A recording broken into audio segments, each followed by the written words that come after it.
What's up everybody, my name is Astonishing Picks and welcome to another review, and today we are reviewing the Marvel Legends No Way Home Green Goblin. And wow, I have been excited for this figure. I've already started making my top 10 Marvel Legends of the year and I just couldn't wait to get this guy and complete the list and rank him. I think he started hitting Target stores recently, so if you guys have a Target near you, or check the app, check any, I guess, inventory seeker if they have it or not, because these guys have been flying off the shelves. This guy started to show up in the Target app, so I was gonna get it shipped, but I already had an order placed on toysnowman.com, so I was like, there's no harm in me going to go toy hunting for this guy. And honestly, this is a figure that I probably would have loved to find in the wild out there. Just getting it, I know some people have been getting lucky. I envy those people. Strangely enough, I've seen a person go, like, they snuck into the back of a Target and they found them on in the back. I don't know how they were allowed to do that or not, but it's just crazy that they went in the back because they didn't have them on the floor. And just pretty much just walked in, grabbed it, and then just paid for it and left. But anyways, enough about that. But yeah, let's take a closer look at this figure. So here we have a closer look at the Green Goblin. So this is how he comes fresh out of the box. The No Way Home appearance with this hoodie up and with the goggles. This is a pretty cool look for the figure, and I love the amount of detail that this sculpt has and how he looks. And yes, the hood and the eyepieces are removable, so you do have a lot of options when it comes to wanting to customize his look. It could use a little bit more paint because of his suit, like the belt buckles and stuff like that could be painted silver, but honestly, for the amount of detail that we're getting and the paint that we already have, I think that it's pretty good for Hasbro to be applying that.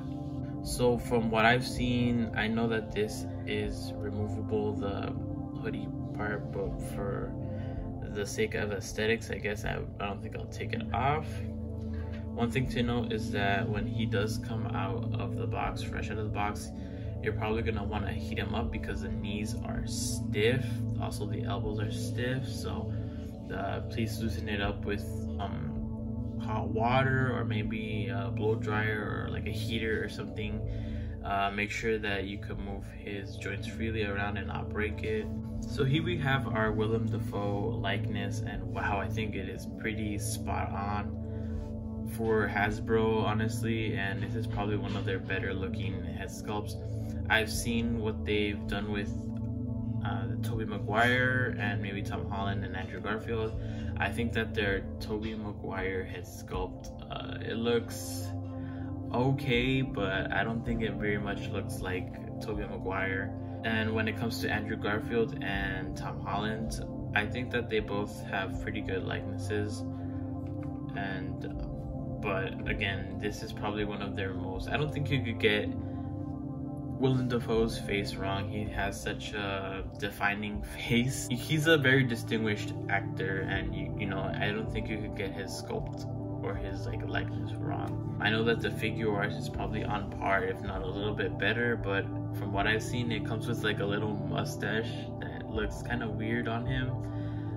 Again, I'm not sure that, I don't think that's accurate, but I think the head sculpt and the details are a little bit better on this one. But for what you're paying for here, which the MSRP is, I think, $49.99, I think it is a pretty good deal. But enough about that. I pretty much covered all bases. I think before I forget, he does wow.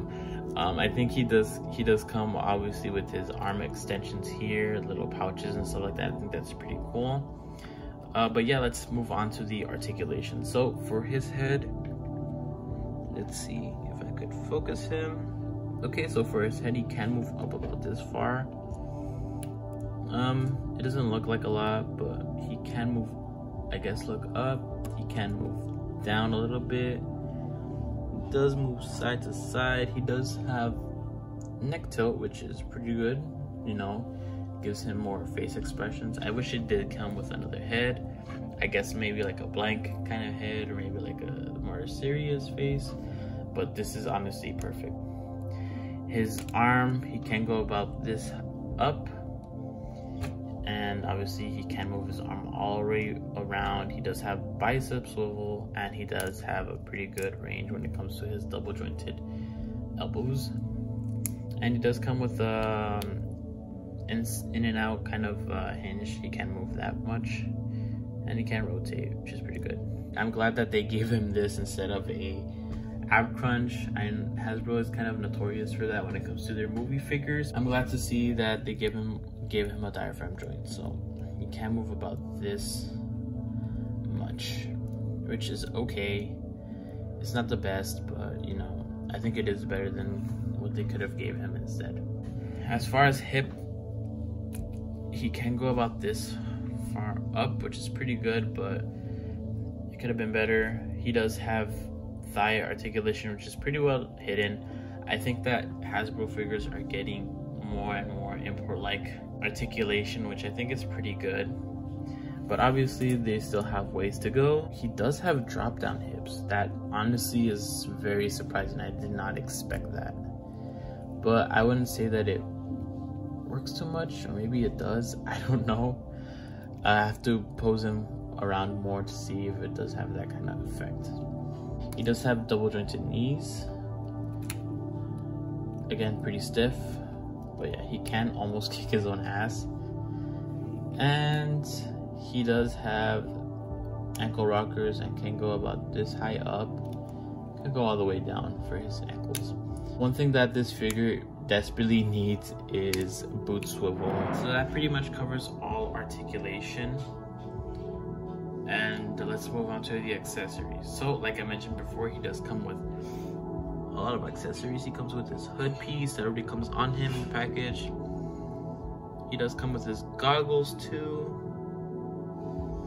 I don't know if these are stolen from Doc Ox, but yeah, these are pretty good, pretty cool.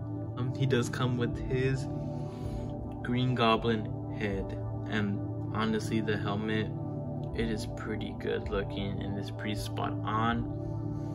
Honestly, this brings me flashbacks and nostalgia for the Raimi movies, and yeah,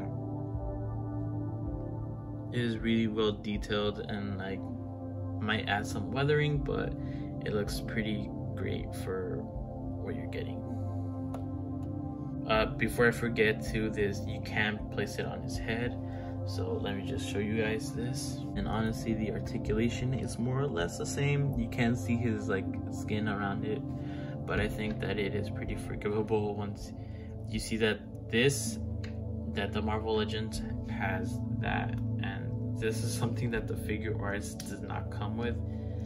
The figure arts does not come with anything in like his mask or any option to put it, which is, I think, is surprising considering that you're paying a lot of money for that. I'm sorry if I keep bringing him in and out of the scene. He is pretty hard to stand, which is kind of annoying, and which is kind of also unfortunate. I think his ankle joints are like those, like it has like those detents, I think. I don't know how to say them exactly, but it just like it clicks. Like you can't really put it, like you can't really find a sweet spot. I guess I did find one a little bit right now, but for the most of the part, he is pretty hard to stand. Moving on to his final accessory, and one that I want to pose him in, and I think the accessory that everybody will pose him in is his glider. And yes, I guess he does come with a stand. I don't know if you want to count that as an accessory. I guess technically speaking it is. But here we have the glider in its full glory. I guess, I don't know how accurate it is to the original movie, the Spider-Man 1, obviously. But I'm pretty sure it is 1-to-1 when it comes to the No Way Home version. Honestly, it is pretty detailed, and I think that the sculpt is amazing. These parts here for the feet are removable, so just letting you know. But yeah, honestly, you think that the glider would be forward, but this is forward this way. obviously because of the spikes and the little engines here. It is kind of trippy if I'm not gonna lie. But yeah, you can see the paint here, the purple here, it is pretty good. It has, I guess, that kind of metallic sheen, kind of. I wish it had a more of a metal look, I guess, when it comes to this part here, but I think that it looks great all around.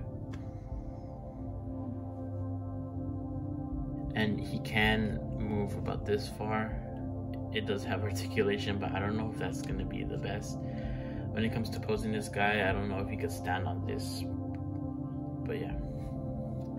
So moving on, well, that's going to be it for his accessories. Let's move on to the size comparison of this video, and boy do I have a lot of size comparisons to do.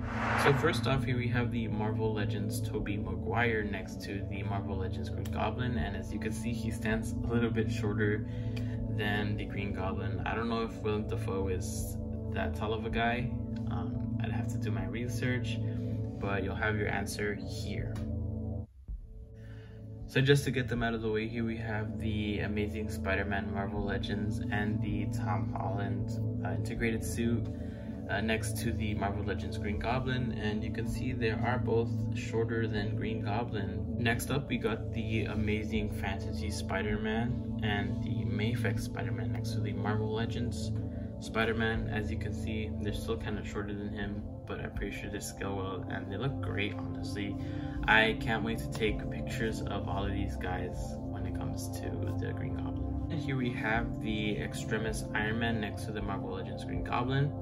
I think that these guys honestly scale well, and the only reason why I have these two up here is because there is some concept art going around of Green Goblin possibly wearing this type, close to this type of chest armor, Iron Man armor on his suit. I think that would have been cool to see, but honestly I like the route that they chose when it comes to the tattered purple hoodie. And here we have the Marvel Legends Green Goblin next to the Mezco Netflix Daredevil. Last but not least, here we have the SH Figure Arts Tobey Maguire's Spider-Man next to the Marvel Legends Green Goblin.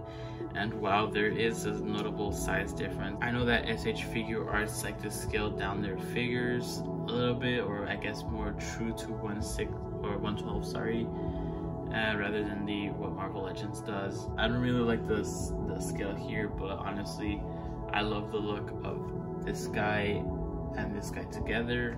If only he was taller, or maybe he was a little bit shorter, I think that would have been a great combination. Honestly, the details on the suit, both they complement each other well. It's just a little scaling issue, but I think that when it comes to photos, I think you can make that work. So that's gonna be it for this video. I really enjoyed this figure, and I can't wait to play around with him for like the next couple of hours.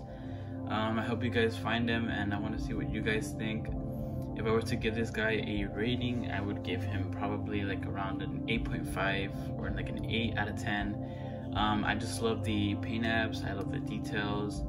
The articulation is pretty good, but I guess there's a little bit more to be desired when it comes to like the boot swivels or something.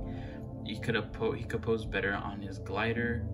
So those are the reasons why he's not probably a 10 out of 10 figure for me, but he's still a pretty good figure nonetheless. He does come with a pumpkin bomb too. I almost forgot to show that. I am working on my top 10 figures of the year, if I have not mentioned that already.